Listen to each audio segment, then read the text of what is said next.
It wasn't the roar of the crowd. It wasn't the clash of swords.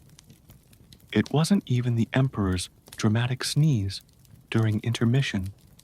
No, the greatest mystery buried beneath the Roman Colosseum began with a pebble, a very small, very beige, very unremarkable pebble that rolled exactly 3 inches too far.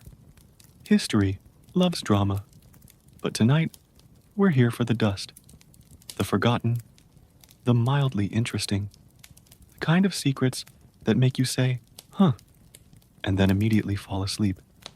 This pebble, let us call him Peblonius Maximus, rolled into a crack in the Colosseum floor in 112 AD.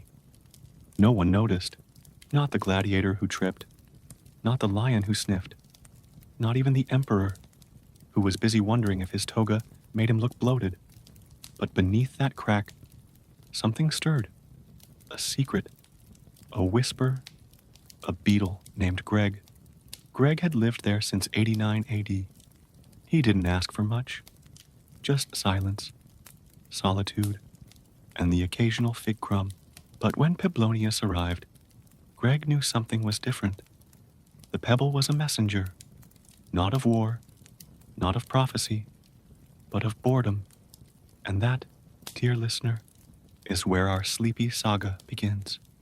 Before we dig deeper, and we will dig slowly, like a tired archaeologist with a bent spoon, don't forget to like this video, subscribe, and comment where you're watching from. Are you in Rome? A blanket fort in Wisconsin? A haunted library in Saskatchewan? I read every comment, slowly, sleepily, with lukewarm chamomile tea. Now fluff your pillow, dim the lights, and prepare to descend into the mildly mysterious, occasionally dusty, and surprisingly pigeon-filled underworld of the Roman Colosseum. Because tonight, we dig beneath the roar. The Colosseum's arena floor was a masterpiece of confusion.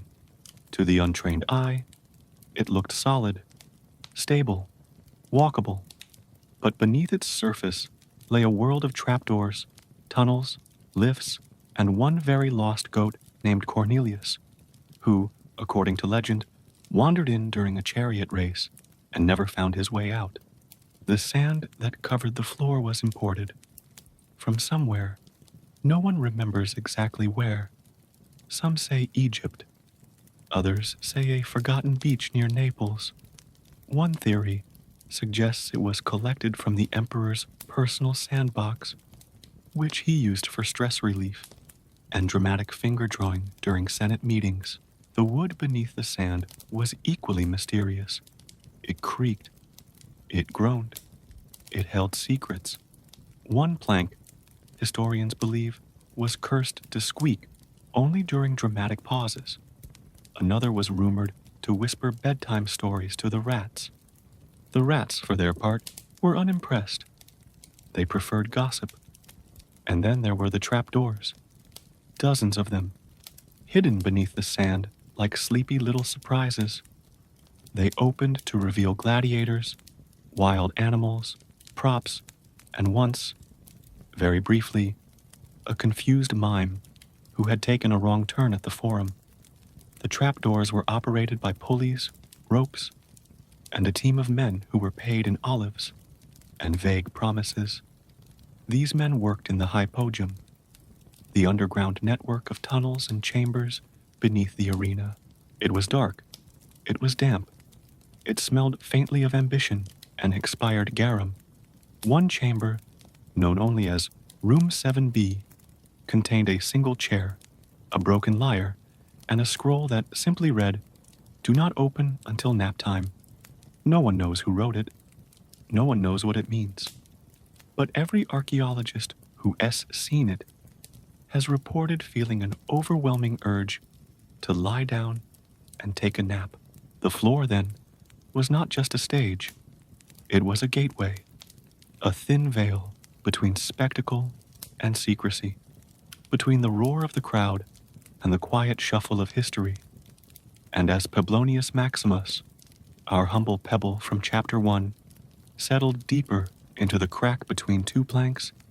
He began to sense the weight of it all. The stories, the secrets, the faint smell of goat. Above him, the crowd cheered. Below him, the labyrinth waited. And somewhere, in the shadows of the hippodrome, Greg the beetle blinked slowly and whispered, "It begins." Every emperor had secrets. Some kept them in scrolls. Some buried them in vaults. One, according to a very bored historian, kept his in a closet behind a fake wall, next to a mop and a suspiciously fluffy cushion. The Colosseum was a place of spectacle, of roars and rituals.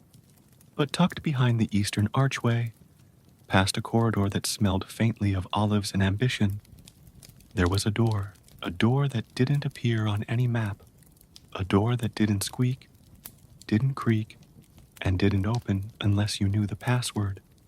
The password, oddly enough, was tofu. Inside the door was a closet, not a grand chamber, not a vault of gold, just a closet, small, dusty, and filled with the forgotten whims of Emperor Domitian, a man known for his paranoia, his love of purple, and his tendency to name furniture. The closet contained one velvet toga labeled Emergency Swagger, a scroll titled Things I Pretend to Understand, a half-eaten fig wrapped in linen, a pair of sandals with tiny wings glued to the sides, and a mirror that only reflected your most awkward facial expression. No one knows why Domitian built the closet. Some say it was a hiding place. Others say it was a sanctuary. One theory suggests it was where he practiced his intimidating eyebrow raise before public speeches. But the strangest item in the closet was a small wooden box. Inside the box, a single marble, smooth, cold, engraved with the word soon. Soon what? Soon who? Soon why? No one knows. The marble has since vanished. Some say it rolled into the hippodrome. Others believe it was swallowed by Greg the beetle during a moment of existential crisis. What remains is the closet, still hidden, still dusty, still waiting. And if you ever find yourself wandering the Colosseum at night and you hear a faint whisper that sounds like tofu, don't be alarmed. It's just history. Stretching its legs, it began as a whiff, a whisper of scent, faint, elusive, and oddly familiar, like someone had bottled nostalgia, added a dash of regret, and sprinkled it with expired oregano. Section 17B of the Roman Colosseum was, by all accounts, perfectly ordinary. It had seats. It had stairs. It had a pigeon named Marcus, who believed he was the reincarnation of Julius Caesar. But what set 17B apart wasn't its architecture. It was the smell. Visitors described it differently. Some said it smelled like olives, left in the sun too long. Others swore it was the unmistakable aroma of fear. One poet claimed it reminded him of his ex-wife Adib's cooking, which was both confusing and deeply personal. The scent was strongest at dusk, just as the last rays of Roman sunlight slipped through the arches, and the shadows began to stretch like sleepy cats. That's when it would rise, slowly, mysteriously, from the cracks in the stone. Historians tried to explain it. They blamed mold. They blamed ancient food spills. One blamed a ghost named Lucilla, who had a fondness for garlic and dramatic exits. But none of the theories stuck. One scroll, found beneath a seat in 17B, offered a clue. It read, "The scent is a warning, or a recipe, possibly both." The scroll was unsigned. The handwriting was suspiciously elegant, and the parchment smelled faintly of anchovies. Archaeologists dug beneath the section They found coins, bones, a sandal with the word Steve carved into the sole, but no source of the smell. Greg the beetle, who had recently taken up residence in a nearby crack, claimed he knew the truth, but Greg was notoriously cryptic. He once spent 3 days staring at a grain of rice and muttering, "It knows." And so, the mystery of Section 17B remains. A scent, a whisper, a sleepy enigma. If you ever visit the Colosseum and find yourself in 17B, take a deep breath. You might smell history, or olives, or something else entirely. Just don't sit too long. Marcus the Pigeon gets territorial. He entered the arena not with a sword, but with a lute, not with armor, but with a scarf, and not with a roar, but with a sigh. His name was Flavianus the Gentle, a gladiator by title, a musician by heart, and a man who once tried to duel a lion using only interpretive dance. Flavianus had been trained like all the others, in the art of combat, in the choreography of survival, in the subtle difference between dramatic grunting and actual injury. But when the time came to fight, he simply didn't. He stepped into the arena, looked at the crowd, looked at the lion, and sat down cross-legged in the sand. Then, from beneath his tunic, he pulled out a lute. The crowd fell silent. The lion tilted its head, and Flavianus began to play. It wasn't a battle hymn. It wasn't a song of glory. It was a lullaby. Soft, slow, and slightly out of tune. A melody that drifted through the Colosseum. Like a warm breeze through a dusty scroll, the lion yawned.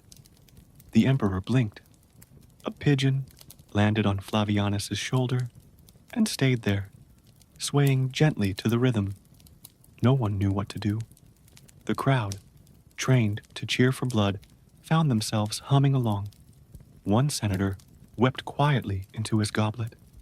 A vendor dropped his tray of olives and whispered, This is art." Flavianus played until the sun dipped behind the arches. Then he stood, bowed to the lion, and walked out of the arena. He was never seen again. Some say he became a traveling bard. Others believe he opened a small bakery in Gaul that specialized in sleepy pastries. Greg the Beetle insists he once heard Flavianus's music echoing through the Hippodrome late at night, accompanied by the soft purring of a very relaxed lion. Whatever became of him, one thing is certain: Flavianus the Gentle changed the Colosseum forever. For one afternoon, the arena knew peace. No swords, no screams, just strings, and a lion who, for the first time in his life, took a nap in the middle of a performance. It wasn't grand, it wasn't secret, it wasn't even particularly useful, but it was there. A tunnel so narrow, so awkwardly angled, so mildly inconvenient, that even the rats refused to use it. Beneath the Colosseum sprawled a network of tunnels, some majestic, some mysterious, and one just annoying. The Tunnel of Mild Inconvenience was discovered in 1873 by an archaeologist named Horatio Blunderstone, who tripped into it while chasing a pigeon he believed was guarding ancient treasure. The pigeon was not. It was just hungry. The tunnel itself was barely wide enough for a person. Not a gladiator, not a lion, just a person. A very thin, very flexible person with no sense of urgency and a high tolerance for stubbed toes. It stretched from the eastern Hippodrome chamber to a forgotten alcove behind the emperor's snack balcony. No one knows why it was built. Some say it was a shortcut. Others believe it was a prank. One scroll suggests it was designed for a single man named Claudius the Quiet, who liked to arrive late and avoid eye contact. Claudius, according to legend, used the tunnel every day. He would squeeze through it slowly, humming softly, carrying a small basket of figs and a scroll titled, "Reasons I Am Not Fighting Today." He never fought. He never cheered. He just sat in the alcove, ate his figs, and judged the crowd silently. The tunnel had no lighting, no ventilation, no charm. It was damp, uneven, and smelled faintly of regret. Archaeologists who've explored it report feeling slightly annoyed and inexplicably itchy. One researcher found a single sandal halfway through. It was labeled left. The right was never found. Greg the Beetle once attempted to map the tunnel. He gave up halfway, citing emotional fatigue. And so, the tunnel of mild inconvenience remains, a passageway of puzzling purpose, a corridor of confusion, a monument to the kind of architectural decision that makes you say, why, if you ever visit the Colosseum and feel a sudden urge to squeeze into a narrow gap for no reason at all. Resist it. The tunnel is waiting, but it's not worth it. Long after the crowds had gone, long after the lions had retired, and the gladiators had taken up pottery, the Colosseum remained, empty, echoing, dusty, and in that dust, he arrived. No one knew his name. Some called him Brumius. Others preferred the Whispering Custodian. Greg the Beetle simply referred to him as that guy who keeps sweeping my crumbs. The janitor appeared at dusk. Always dusk, just as the last light slipped through the arches and the shadows began to stretch like sleepy noodles. He would emerge from a crack in the wall, broom in hand, sandals softly squeaking, and begin his rounds. He swept the hypogym first, carefully, methodically, avoiding the trapdoors and nodding politely to the rats. Then he'd move to the arena floor, or what remained of it, brushing away centuries of sand, secrets, and the occasional fig pit. He never spoke, but sometimes, if you listened closely, you could hear him hum a slow, ancient tune, possibly a lullaby, possibly a cleaning chant, possibly just the sound of someone who has been sweeping for 1900 years and has made peace with it. Historians have debated his origin. Was he a forgotten servant, a cursed senator, a ghost with a strong work ethic? One theory suggests he was the original janitor, hired in 80 AD, who simply never received his dismissal scroll. There are reports, vague, sleepy reports, of visitors spotting him in the moonlight, a flicker of movement, a soft brush of air, a broom-shaped shadow gliding across the stone. One tourist claimed he saw the janitor pause, look up, and shake his head disapprovingly at a pigeon. The pigeon flew away, embarrassed, and so the janitor sweeps, not to clean, not to haunt, but to remember. Every grain of sand, every crack in the stone, every whisper of history. If you ever find yourself alone in the Colosseum at dusk, and you hear the soft swish of a broom, don't be afraid. He's not here to scare you. He's just tidying up. The Colosseum was known for many things: battles, beasts, emperors with questionable fashion sense. But beneath the arena, in the damp and shadowy hypogym, there was a chamber unlike any other. It was small, round, smelled faintly of time and regret, and in the center of the chamber stood a stone table, not for sacrifice, not for strategy, but for seasoning, carved into the surface, in Latin so lazy it looked like someone had written it while half asleep, was a recipe for a sauce so mysterious, so forbidden, that it was said to make even the most stoic senator weep softly into his lentils. The ingredients were simple: 3 figs, overripe, preferably weeping, a splash of fermented fish juice, garum, aged in emotional turmoil, crushed olives, judgmental one only, a pinch of sand from the arena floor, for texture and trauma, 1 beetle leg, optional unless Greg objects. The instructions were vague: stir with purpose, simmer with sorrow, serve with a side of existential dread. No one knows who wrote it. Some say it was a gladiator chef named Maximus Flavorius. Others believe it was the janitor, sweeping crumbs into a pot during his off hours. One theory suggests it was the lion from Chapter 5, experimenting with fusion cuisine. The chamber was sealed for centuries. When archaeologists finally opened it, they found remnants of the sauce, dried, crusted, and still faintly aromatic. One researcher licked the stone. He now speaks only in riddles and insists his dreams taste like olives. Greg the beetle, who once napped on the recipe slab, claims the sauce was never meant to be eaten. It was a metaphor. For what? He refuses to say. And so, the secret recipe remains. Untasted, untranslated, unsettling.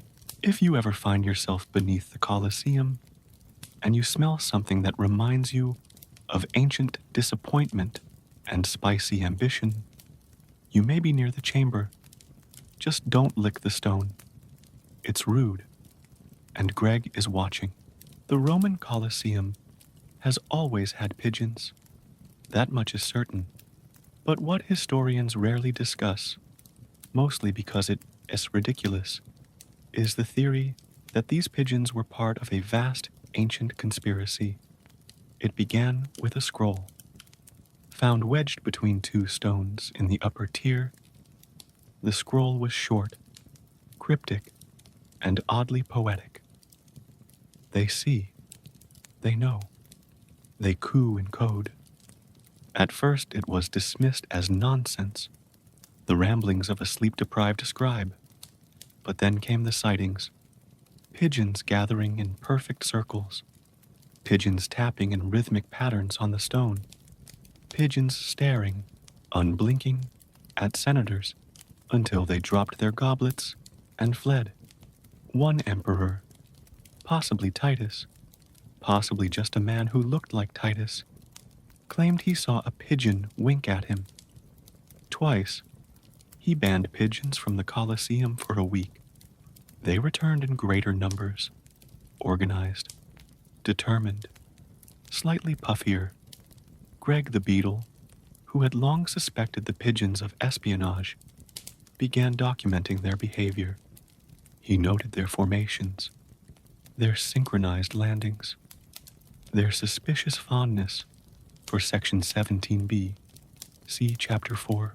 One pigeon, known only as Marcus, was believed to be the leader.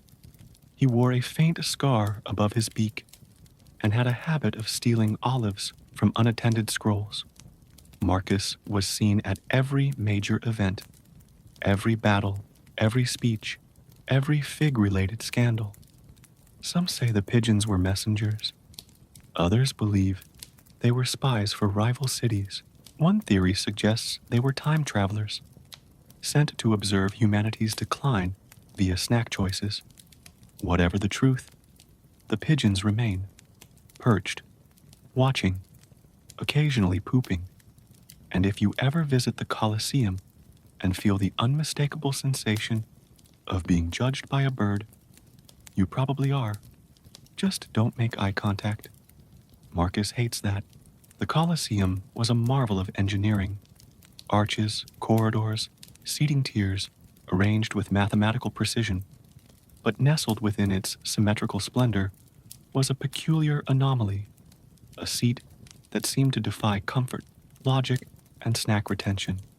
Row 14, seat C. It looked normal. Stone, slightly worn, a faint pigeon scratch on the armrest.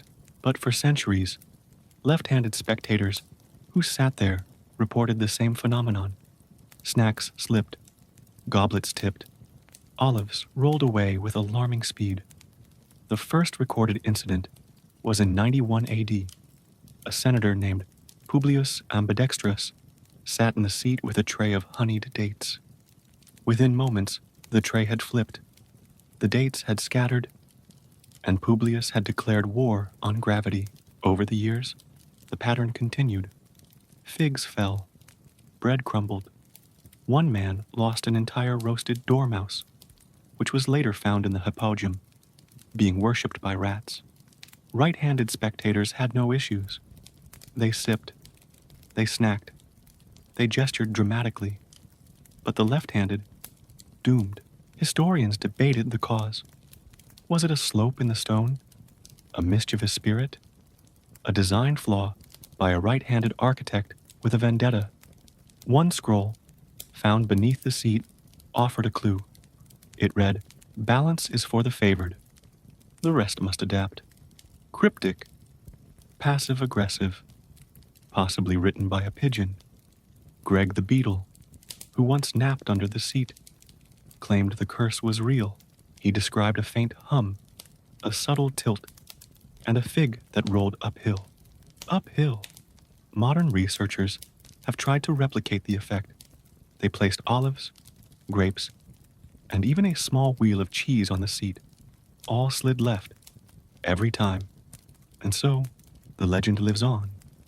If you ever visit the Colosseum and find yourself in row 14, seat C, check your dominant hand. If it's your left, consider sitting elsewhere, or bring snacks with a low roll potential. Because in the grand arena of history, even the seats have opinions. It stood in the shadow of the Western Arch, tucked between two columns that smelled faintly of ambition and pigeon feet, made of bronze, wood, and questionable optimism. The vending machine of 83 AD was Rome's boldest attempt at snack automation, designed by a minor inventor named Crispinius, the over-engineered. The machine was meant to dispense figs, dates, and, on special occasions, a single roasted chickpea. It operated on a complex system of levers, pulleys, and emotional manipulation. To use it, one had to insert a coin, tug a rope, recite a short poem about olives, wait for the machine to sigh deeply, catch the snack as it fell from a tiny hatch, labeled probably edible. It was, in theory, revolutionary. In practice, it was moody. Sometimes it worked. Sometimes it dispensed nothing but dust. Once, it released a scroll that simply read, "Not today." Spectators were baffled. Gladiators were annoyed. One lion tried to bite it and received a fig pit to the nose. The machine lasted 3 months before being quietly removed and replaced with a man named Gaius, who handed out snacks manually and grumbled about automation ruining everything. But the legend lived on. Centuries later, archaeologists found remnants of the machine: a rusted lever, a fig fossil, and a tiny bronze plaque that read, "Insert coin, hope." Greg the beetle, who once napped inside the coin slot, claimed the machine was sentient. He said it dreamed of being a fountain. No one believed him, but the machine did leak occasionally, and once made a sound suspiciously like a sigh. And so, the forgotten vending machine of 83 AD remains a footnote in Roman history, a snack dispenser, a disappointment, a monument to the eternal struggle between hunger and technology. If you ever visit the Colosseum and feel a sudden craving for figs, listen closely. You might hear the machine sigh. The hypogeum, that shadowy underworld beneath the Colosseum, was a maze of tunnels, chambers, and secrets. Most were forgotten, some were forbidden, and one was organized. It was known as the Archive of Echoes, a chamber so quiet, so meticulously arranged, that even the rats tiptoed. Inside, scrolls lined the walls, not about battles, not about emperors, but about sounds. Every scream, every cheer, every awkward sneeze during a lion fight, recorded, labeled, and filed. And at the center of it all sat the librarian. No one knew her name. Some called her Sibylia. Others referred to her as the Index. Greg the Beetle simply called her Ma'am. She wore robes made of silence. Her sandals made no sound. Her eyes, it was said, could alphabetize your thoughts if you stared too long. She cataloged everything. A gladiator's final shout, filed under G for grunt of glory. A lion's sneeze. L for lethal sniffle. A senator's dramatic gasp. S for scandalous inhalation. She worked alone. Always alone.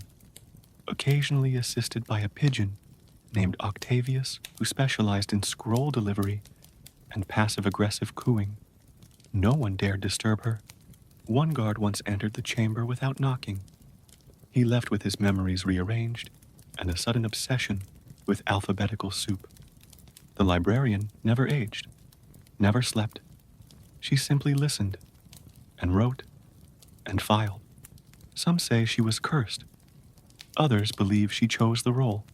One theory suggests she was once a loud child who was told to keep it down and took that advice extremely seriously. Her scrolls remain untouched. Scholars who've tried to read them report feeling sleepy, confused, and mildly alphabetized. One researcher claimed he dreamt in filing systems for a week. And so, the librarian of the labyrinth continues her work. Quiet, precise, eternal. If you ever find yourself beneath the Colosseum and hear a faint scribble in the dark, don't worry. She's just filing your footsteps. The arena floor of the Colosseum was famously covered in sand. A practical choice, they said, for soaking up blood, muffling footsteps, and giving lions something soft to sneeze into.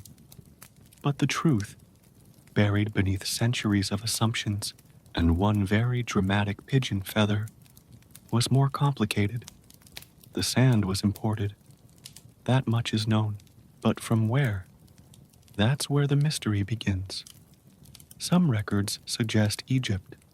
Others point to a forgotten beach near Carthage. One scroll, written in shaky Latin and sealed with a fig pit, claims the sand came from a place called the Whispering Shore, where grains murmured secrets if you held them close enough to your ear. No one believed that scroll, except Greg the Beetle. He believed everything that whispered. But the real oddity wasn't the origin. It was the behavior. The sand didn't settle. It wandered, slowly, subtly, as if it had somewhere to be. Spectators reported seeing patterns in it. Spirals, symbols, one suspiciously accurate drawing of a goat wearing a crown. Gladiators complained it felt judgy. Lions refused to nap on it. One emperor declared it emotionally abrasive and ordered it replaced. It wasn't. Archaeologists who've studied the sand found traces of minerals not native to Italy.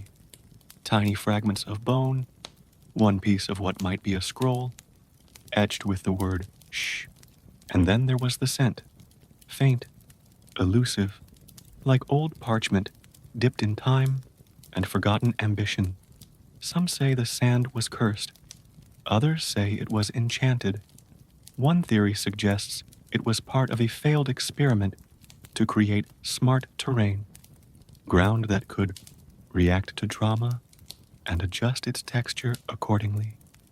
Whatever it wasn't just sand. It was memory. It was mood. It was mildly haunted. And if you ever find yourself standing in the Colosseum, and the ground beneath you feels like it's quietly judging your footwear. Don't be alarmed, it's just the sand. Or whatever it is. Emperors were busy people. They had speeches to give, sandals to adjust, and lions to pretend they weren't afraid of. But even the most powerful rulers needed rest, and not just any rest. Strategic, luxurious, dramatically lit rest.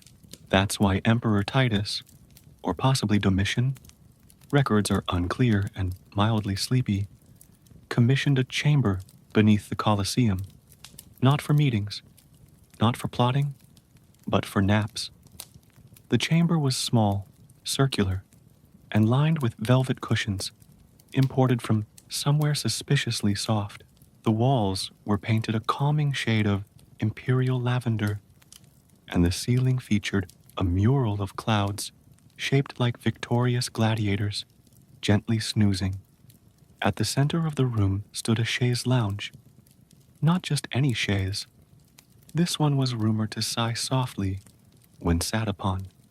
It was flanked by two incense burners that puffed out a blend of myrrh, thyme, and faint disappointment. Only the emperor knew of the chamber. He would slip away during intermissions, escorted by a guard named Flavius, who snored louder than the lions and once mistook a scroll for a pillow. Inside, the emperor would recline, sip lukewarm herbal wine, and listen to the distant roar of the crowd, muffled by centuries of stone and velvet. One scroll, found tucked beneath the chaise, read, "Let the world roar. I shall rest." Poetic, slightly dramatic, possibly written during a particularly boring chariot race. Greg the Beetle, who once wandered into the chamber and fell asleep on a cushion labeled "Do Not Disturb," claimed the room had magical properties. He said time slowed, thoughts softened. One pigeon entered and forgot why it was angry. The chamber was eventually sealed, not out of necessity, but because the emperor overslept during a major event and missed a very important fig-throwing ceremony. Today, the nap chamber remains hidden, undisturbed, waiting. And if you ever find yourself beneath the Colosseum and you feel a sudden urge to lie down and sigh dramatically, you may be near it. Just don't sit on Greg's cushion. He's very particular. The Colosseum was full of trapdoors. Some opened to lions, some to gladiators. One to a very startled mime who had been missing for 3 days. But there was one trapdoor, small, square, and slightly smug, that didn't lead to a chamber or a tunnel. It led to a different day. The trapdoor was located just behind the eastern lift platform, beneath a plank that squeaked in iambic pentameter. It looked ordinary, dusty, unimpressive, but if you stepped on it at precisely the wrong moment, say mid-yawn on a Monday afternoon, you'd vanish and reappear on Tuesday, not in a different place, just a different time. Same Colosseum, same seat, same pigeon glaring at you from the ledge. But the sun would be higher, the crowd slightly more sunburned, the olives a little less fresh. No one knew why it happened. Some blamed a temporal hiccup caused by too many dramatic speeches in one location. Others believed it was the result of a failed experiment by a philosopher named Temporius, who once tried to boil time in a pot and ended up with soup. The trapdoor didn't work every time, only on Mondays, only after lunch, only if you were thinking about laundry or vaguely regretting your life choices. One gladiator, Flavius, the chronically late, used it to skip Mondays entirely. He became famous for always arriving early to Tuesday events, slightly confused, but well-rested. Greg the Beetle, who once fell through the trapdoor while chasing a breadcrumb, claimed he saw a version of himself reading a tiny newspaper labeled Tomorrow's Crumbs. He never fully recovered. The trapdoor was eventually boarded up, not because it was dangerous, but because it caused scheduling chaos. One senator missed 3 meetings and blamed temporal misalignment. His colleagues blamed wine, and so the trapdoor remains, quiet, dusty, waiting for the next distracted soul to step just slightly off-center. If you ever visit the Colosseum on a Monday and feel a sudden breeze beneath your sandals, check your calendar. You might be early for Tuesday. Section 9 of the Colosseum was unremarkable at first glance. A row of seats, a few cracks, one pigeon named Felix, who wore a leaf like a crown. But tucked behind the third column, partially hidden by ivy and centuries of indifference, stood a wall. Not grand, not carved, just listening. The whispering wall, as it came to be known, was made of stone slightly darker than the rest. It pulsed with quiet, not silence, quiet, the kind that made you feel like something was waiting to be remembered. Visitors who touched it reported strange sensations, a chill, a hum. One gladiator claimed he heard his own childhood laughter. A vendor swore the wall whispered the price of olives in 84 AD. A senator once leaned in and heard the phrase, "You forgot your sandals." He hadn't. The wall didn't speak in voices. It spoke in impressions, in echoes of emotion, in the soft rustle of time brushing past your ear. Historians were baffled. Some believed the wall was built from repurposed temple stone, sacred, sensitive, slightly dramatic. Others thought it was a natural phenomenon, a trick of acoustics and nostalgia. One theory suggested the wall was absorbing sound during events, storing it like a sleepy sponge, and releasing it slowly over centuries. Greg the Beetle, who once crawled across the wall during a thunderstorm, claimed it whispered in beetle dialect. He refused to translate, citing emotional complexity. The wall was never officially documented. Every attempt to record its whispers failed. Scrolls went blank. Ink faded. One scribe fell asleep mid-sentence and woke up convinced he was a pigeon. And so, the whispering wall remains. Still, patient, full. If you ever visit Section 9 and feel the urge to lean in, do so gently. Listen not for words, but for weight, for warmth, for the soft sigh of history remembering itself. Just don't bring secrets. The wall already knows. The Colosseum was a place of spectacle, roaring crowds, clashing swords, lions with dramatic timing. But even the grandest events needed intermissions, brief pauses for breath, fig consumption, and existential reflection. And during those pauses, something curious unfolded. It began with a hum, low, wandering, usually from a vendor named Lucius, who sold lukewarm wine and had a habit of singing when no one asked him to. Then came the clapping, slow, uneven, like history, trying to find its rhythm. Spectators joined in, not all at once, just a few at first. A senator here, a sleepy child there. One pigeon flapped in sync. The rest judged silently. Then, from the eastern corridor, the goat appeared. No one knew where it came from. It wasn't listed on any roster. It didn't belong to any vendor. It simply trotted in, wearing a tiny bell and a look of mild disapproval. The goat, later named Bellius Maximus, would walk the perimeter of the arena, pause at each quadrant, and nod once, solemnly, as if acknowledging the ancient dust beneath its hooves. This was the ritual. A hum, a clap, a goat. Sometimes someone would toss a fig, Sometimes, someone would recite a line from a play they barely remembered.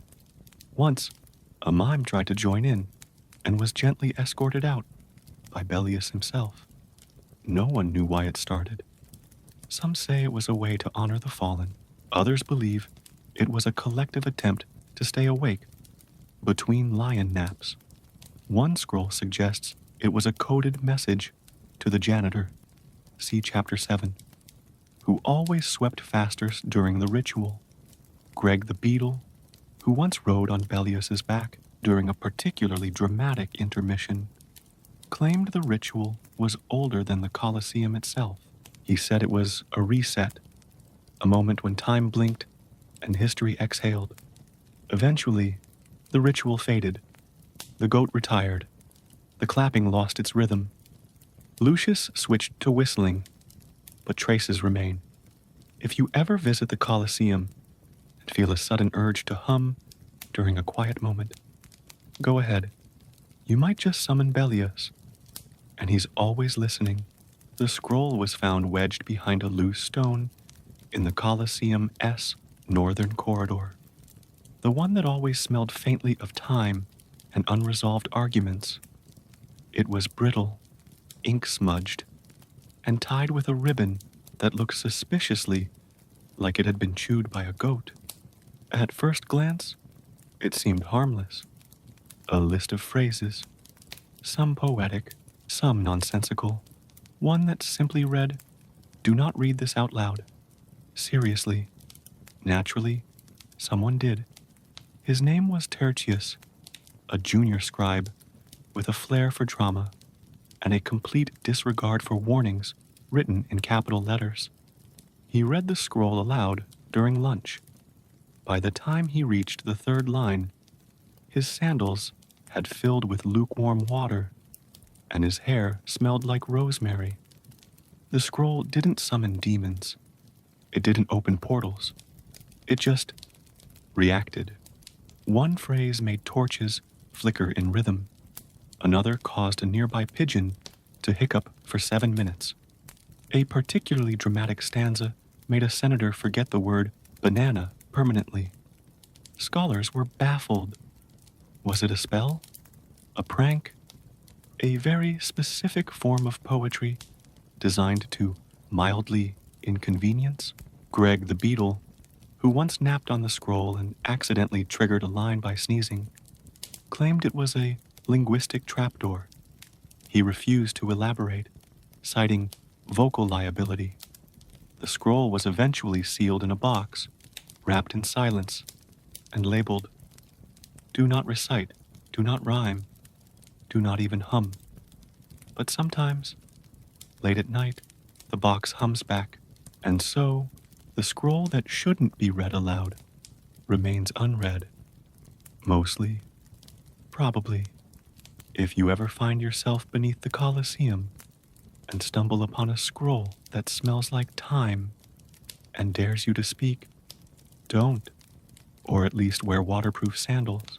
The Colosseum had been studied, mapped, excavated, and occasionally misinterpreted by enthusiastic tourists with strong opinions and weak flashlights. Every chamber, every corridor, every suspicious crack had been catalogued, except one. It was a stone, ordinary, flat, slightly scuffed by centuries of sandals, and one dramatic goat, see Chapter 17. Located near the southern arch, it sat alone, not quite part of the floor, not quite part of the wall, just there. No one moved it, not because it was sacred, not because it was dangerous, but because it was boring. It didn't sparkle, it didn't hum, it didn't even wobble, until one day, a child named Livia, armed with curiosity and a stick shaped like a question mark, poked it. The stone shifted. Beneath it was a hollow. Inside the hollow, a box. Inside the box, a scroll. And on the scroll, a single line. "You've reached the end. Now begin." No signature, no date. Just ink, parchment, and a faint scent of time and anticipation. Scholars were baffled. Was it a metaphor? A prank? A very late invitation? Greg the Beetle, who had been napping nearby, claimed the scroll was written by the Colosseum itself, a final whisper from stone and shadow, urging the curious to keep going. The scroll was placed in a museum. Visitors stared, pondered. One person tried to eat it. They were gently escorted out. But the stone, the final stone, was never replaced. It remains lifted, slightly ajar, like a wink from history. And if you ever visit the Colosseum and feel the urge to look beneath something no one else has touched, do so gently. You might find a beginning disguised as an ending. The crowds are gone. The cheers have faded. The lions have retired to quieter legends. And the Colosseum, once thunderous and alive, now rests beneath the moonlight like an old storyteller who's finally closed the book. Its arches still stand. Its stones still hum. But the energy has shifted from roar to whisper, from spectacle to stillness. Section 17B no longer smells mysterious. The janitor sweeps slower now, pausing to admire the dust. Bellius the goat has taken up gardening. Greg the beetle writes poetry in the margins of forgotten scrolls. The trapdoor to Tuesday is sealed with a yawn. The vending machine sighs once every fortnight. The whispering wall hums lullabies to passing breezes, and somewhere beneath it all, the nap chamber glows faintly. Velvet cushions untouched, incense long faded, but the chaise lounge still sighs when no one's listening. The Colosseum sleeps, not because it's forgotten, but because it's remembered. Every echo, every crumb, every fig-flavored moment. It sleeps like a city after rain, like a scroll after its final word, like a beetle curled beneath a warm stone. And as the stars blink softly above, and the pigeons tuck their heads beneath their wings, the Colosseum whispers one last thought. Good night.